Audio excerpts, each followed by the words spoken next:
peut commencer Bonsoir. notre direct. Si vous dites que vous... Bonsoir. Bonsoir et bonne Bonsoir, année à vous, madame. monsieur. Moi, je suis en attente de ma résidence Bonne permanente, mais année. je suis en attente de ma Oh, résidence on va vous permanente, mais acheter je le vais, champagne. merci. Oui, on va envoyer. Je vais couper les parrainages de mon conjoint. Quelle est la procédure que je dois faire? Non, vous devez couper comment? Vous n'avez pas parrainé le J'ai pas, conjoint, c'est quoi le truc? oui, ça a commencé il y a pas longtemps, mais je vais quand même arrêter la procédure.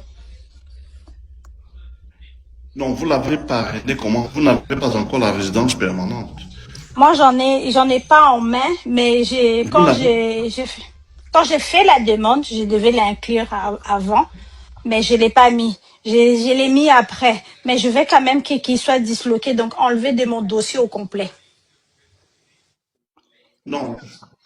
Ok, mais disons que vous ne l'avez pas parce que le parrainage en droit signifie que vous étiez déjà résident permanent. Ce n'est pas un parrainage. Bon, appelons ça parrainage. Vous avez eu la résidence dans quelle catégorie? Vous êtes vous êtes en train de faire ça dans quelle catégorie? Je suis une personne protégée.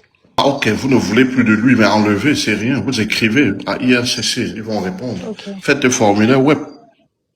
ok. Mais pourquoi vous voulez lui faire de mal s'il n'a pas de papier? Votre conjoint, ne faites pas de mal à un homme comme moi. Hein. Je fais Alors, pas de mal, mais c'est lui qui fait faites... des mal. Alors, vaut mieux pas que ça allait plus loin. C'est pour ça. Ah, ok, ok. Ok. Merci. Merci Bon, beaucoup. bonne chance alors. Merci. Bonsoir, madame. Bonne année. Bonne année. Voilà, voilà une femme gentille. Bonne année. Ok, je me suis Harry. Et là, présentement, moi, je suis au Cameroun et j'ai ma grande sœur qui est au Canada. Elle est partie au Canada, c'était en mars pour un programme pour suivre un DEP en soutien informatique à Montréal. Mais son école ne donne pas le permis de travail post-diplôme pour les étudiants. Donc, après sa première section, elle a dû arrêter les études pour pouvoir changer d'école. Pendant ce temps, oui, elle a changé de corps, je pense. Elle a demandé le truc. Elle a eu à demander quelle école. Attends, c'est le collège Ellis, oui. Elle m'a dit le collège Ellis. Elle a eu à demander une admission au collège Ellis. Et elle a fait sa demande de CAQ. C'est depuis le 20 décembre qu'elle a fait sa demande de CAQ. Parce que la rentrée, c'était censé le 12 janvier au collège Ellis pour faire soins infirmiers et que son CAQ n'est pas encore sorti. Est-ce que c'est possible pour elle de changer de province, d'aller à Ottawa, ou n'importe quelle province?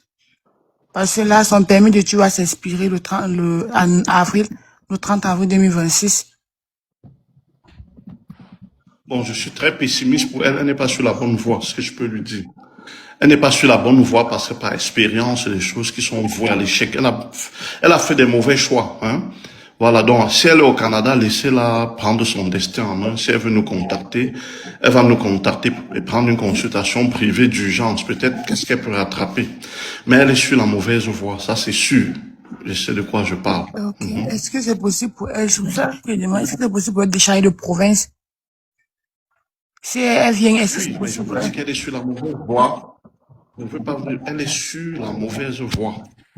Changer, il faut qu'on accepte tes permis, le renouvellement de tes permis. C'est ça le problème. On ne change pas comme ça. Dans le temps, on pouvait changer. Mais on ne peut plus changer comme ça. Il faut que, même si vous changez de permis, de province, il faut demander un nouveau permis d'études. Et ça, c'est le parcours de combattant actuellement. Donc, je dis, elle est sur la mauvaise voie. C'est le seul conseil que je peux lui donner. Je vous appelle parce que je demande parce que j'ai une préoccupation. En fait, je suis au Canada, ça fait bientôt 2 ans avec un permis de travail fermé. Lorsque j'ai entamé ma procédure, j'avais pas encore récupéré mes diplômes, mais l'emploi, c'était un emploi qui ne demande pas de niveau d'études. Donc, j'ai envoyé mes documents, ce que j'avais donc probatoire. Mais j'avais un bac et une licence. Et en même temps, j'étais en train de terminer mon master. J'ai eu le permis de travail fermé qui expire en avril et mon employeur actuellement a entamé le renouvellement. J'ai obtenu d'y aller aussi à l'EMT, mais au moment de remplir ma demande de renouvellement, on me demande mon niveau on demande si j'ai un niveau d'études au-delà du secondaire.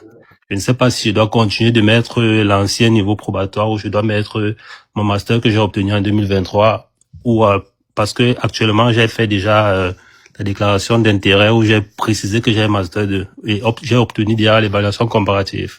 Non. Ben, écoutez, bienvenue aux interdictions de territoire. Vous avez entre le probatoire et le master, il y a un fossé. Vous voulez que je vienne vous dire que vous devez mentir? Je ne demande pas de mentir, ne mentez pas. Vous devez dire la vérité sur vos diplômes. Surtout, mais dites-vous que malheureusement, vous pouvez avoir une interdiction de territoire. Vous pouvez avoir cette interdiction de territoire parce que on ne passe pas du probatoire au master. On passe du probatoire au master. Non, pas du tout, parce que je Vous ne les avais pas déclarez que vous encore avez le master récupérés. 2. Non, ça ne veut rien dire. Récupérer, ça veut dire quoi? Parce que je n'étais pas Vous-même, vous capable, je n'étais comprenez, pas quelqu'un qui a le capable de master, c'est... prouver. Non, vous avez le master. Vous avez fait une fausse déclaration en disant que vous avez que le probatoire. Donc, mettez-vous seulement en ordre de bataille. Donc, capable de prouver, vous avez. Vous dites d'abord que vous avez avant de ne pas prouver. Ça, c'est la vérité qu'on doit dire à l'immigration. Bon. C'est cette vérité qu'on attend de vous. Voilà, c'est ça. Donc, attendez-vous. Vous savez à quoi vous attendre. Bonsoir, tonton Simplice. Allô? J'espère Bonjour, ma que fille, tu vas bonjour. bien. Bonne année à toi. Trop bien même. Je suis au Canada aujourd'hui. C'est en partie Merci grâce à beaucoup. toi aussi. Je suis résident permanent ici. Je suis au Nouveau-Brunswick. Ah, J'étais ok. dans un locaux à Butanda, Camptel. J'avais déménagé pour l'Omnisport à Ah, Monaco. ok. Bon, je suis Ah, arrivé tu au connais trop bien. Canada. Je suis arrivé au Canada avec mes 2 enfants, avec la résidence. Mais le papa est resté au pays. On avait certains petits chicanes. Mais entre-temps, c'est allé. J'ai donc décidé d'aller le chercher. Bon, je vais aller me marier avec lui pour le faire revenir. Mais je ne sais pas si on peut signer l'acte de polygamie pour l'introduire dans mon dossier de résident permanent. Non. Mais il faut signer absolument l'acte L'acte de de polygamie. polygamie, c'est quoi? Toi, tu cherches pour épouse. On n'a jamais vu ça, hein? C'est le problème. Hein?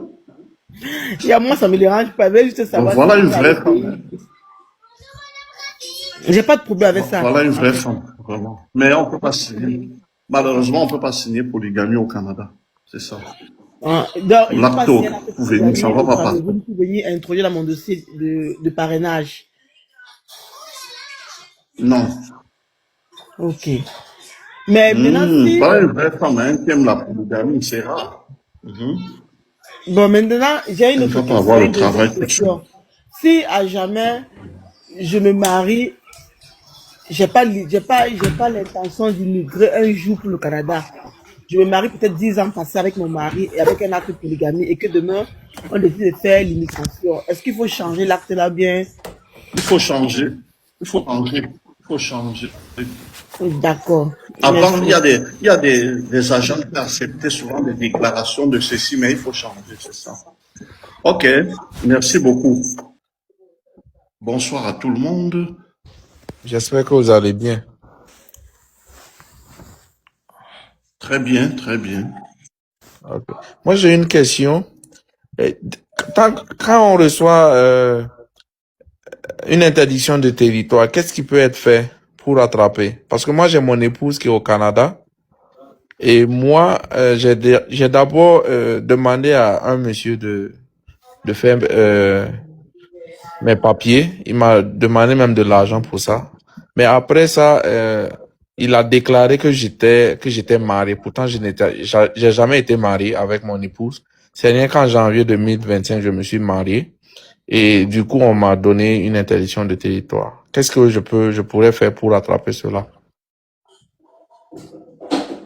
Une demande de reconsidération ou alors aller à la Cour fédérale si vous avez les moyens. Voilà, et si vous êtes certain de votre affaire. Mais voilà, pour les Ok. possibilités, pour l'interdiction. une considération même par via formulaire web, ou bien si vous voulez être plus Ok. sérieux, vous passez par un avocat pour aller à la Cour fédérale. Ça va vous coûter cher, mais il faut voir, il faut faire la balance. Merci.